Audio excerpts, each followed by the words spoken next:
गाजीपुर के प्रसिद्ध सिद्धपीठ हत्यारा मठ के पीठाधीश्वर और महामंडलेश्वर भवानी नंदन यति महाराज इन दिनों हरिहरपुर स्थित सिद्धपीठ काली माता मंदिर में चैत्र नवरात्रि के 9 दिवसीय प्रवास पर है। इस दौरान उन्होंने धार्मिक, राजनीतिक और अंतर्राष्ट्रीय मुद्दों पर अपनी प्रतिक्रिया दी। महामंडलेश्वर भवानी नंदन यति ने नवरात्रि के महत्व पर प्रकाश डालते हुए कहा कि नवरात्र साधना से व्यक्ति की आत्मिक शक्ति और ऊर्जा का पुनर्जागरण होता है। इस अवधि में की गई उपासना से सकारात्मक ऊर्जा का संचार होता है। नवरात्र साधना से मनुष्य की आत्मा और ऊर्जा का जागरण होता है। ये बहुत ही महत्वपूर्ण समय होता है। उत्तर प्रदेश के मुख्यमंत्री योगी आदित्यनाथ के 9 वर्षों के कार्यकाल पर बोलते हुए उन्होंने कहा कि ये कार्यकाल अब तक के मुख्यमंत्रियों में सर्वोपरि रहा। उन्होंने कहा कि योगी आदित्यनाथ ने सनातन धर्म के लिए समर्पण भाव से कार्य किया है। योगी जी का कार्यकाल अन्य मुख्यमंत्रियों में सर्वोपरि है। जो हैसियतमंद होता है उसी की आलोचना भी होती है। अंतर्राष्ट्रीय मुद्दों पर बोलते हुए महामंडलेश्वर ने ईरान, अमेरिका, इजराइल के बीच बढ़ते तनाव पर भी चिंता जताई।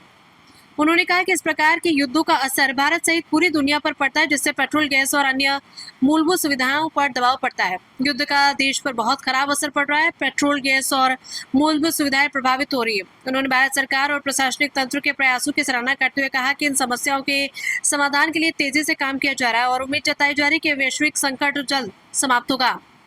हमारी सरकार और ब्यूरोक्रेट्स इन समस्याओं पर तेजी से काम कर रहे हैं। उम्मीद है कि संकट जल्द खत्म होगा। भाषा और संस्कृति के विषय में उन्होंने भारत को स्वदेशी दिशा में आगे बढ़ने का आह्वान किया। उन्होंने कहा कि संस्कृत और हिंदी को राष्ट्रभाषा के रूप में स्थापित किया जाना चाहिए। साथ ही अन्य भाषाओं के ज्ञान को भी आवश्यक बताया। महामंडलेश्वर भवानी नंदन यति के इस बयान ने जहां धार्मिक आस्था को मजबूती देने का संदेश दिया, वहीं सामुदायिक और वैश्विक मुद्दों पर भी उनकी स्पष्ट राय सामने आई। तो नवरात्र उपासना के लिए ये एनर्जी, एक पावर रिचार्जिंग होती है। इसमें ये शक्ति की देवी है, ये ऊर्जा की देवी है। इसको काली, दुर्गा आदि नाम से जानते हैं। और प्रत्येक सनातन धर्मावलंबी को ये रास्ता बड़ा सुगम है। इसमें कुछ करना नहीं है, उपवास करना होता है। कुछ अल्पाहार स्वल्पाहार करके बस माँ के निमित्त रह करके शुद्ध विचार बनाने पड़ते हैं। थोड़ा सांसारिक भोग उपभोगों का परित्याग करके 9 दिन व्यक्ति गुजार ले माँ के नाम पर, तो फुल रिचार्जिंग हो जाती है। ये हमारी गारंटी। इसीलिए मैंने कुछ देर पहले कहा था 9 पूर्णांक है। योगी जी भाग्यशाली हैं, 9 वर्ष मना रहे हैं। 9 वर्ष पूर्णता का द्योतक है।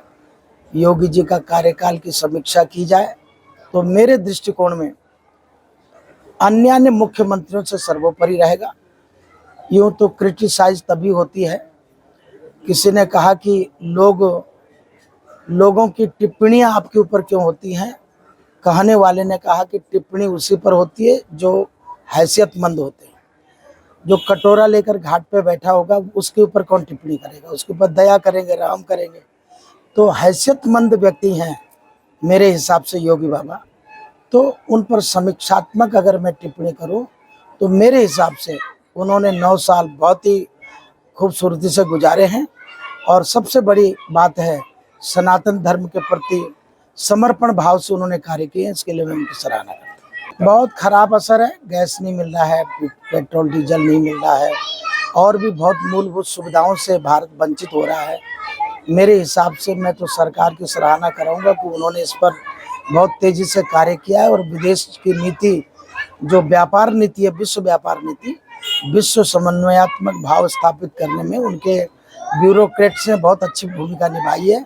जिससे मुझे लगता है जो परेशानी वर्तमान में विश्व स्तरीय युद्ध के कारण देश में आई है, वो संकट बहुत जल्द खत्म हो जाएगा, ऐसा मेरा मानना है। महाराष्ट्री दैनिक जीवन में हम लोग ग्रेगोरियन यानी कि आंग्ल जो कैलेंडर है उसका इस्तेमाल करते हैं, लेकिन चैत्र नवरात्र से विक्रम संवत की शुरुआत होती है सनातनी परंपरा के अनुसार। जिस दिन भारत पूर्ण रूप से स्वदेशी हो जाएगा उस दिन से हम अपना कैलेंडर चालू कर देंगे।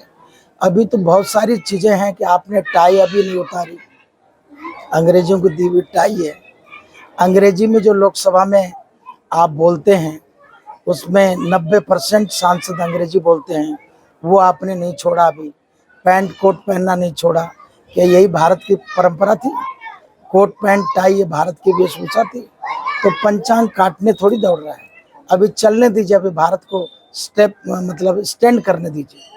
जिस दिन भारत पूर्ण विकसित राष्ट्र होगा सब कुछ हमारा अपना होगा। महाराष्ट्र इसी क्रम में एक अंतिम सवाल कि हिंदी को लेकर के तमाम तरह के डिबेट चलते रहते हैं, राष्ट्रभाषा को लेकर के, ऑफिशियल लैंग्वेज को लेकर के आप क्या इस पर जो है कि दर्शन अपना सकते मेरे हिसाब से क्या अमेरिका में भी उनकी लोकसभा में भी हिंदी चलती है क्या, या किसी दूसरे देश में वहाँ हिंदी चलती है क्या?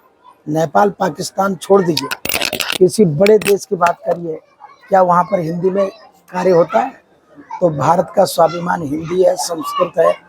भारत में संस्कृत को राष्ट्रभाषा बनाना चाहिए, हिंदी को राष्ट्रभाषा बनाना चाहिए। काम चाहे भाषाओं का ज्ञान कोई खराब बात नहीं है। अगर हम विदेश चले गए और हम अंग्रेजी नहीं जानते, हम उर्दू नहीं जानते, हम फारसी नहीं जानते, तो सफल कैसे होंगे? भाषाओं का ज्ञान होना विद्वता का परिचायक है, पर अंग्रेजों की भाषा, अंग्रेजों की सभ्यता, संस्कृति का पालन करना, ये हमारे आज़ादी का सूचक नहीं।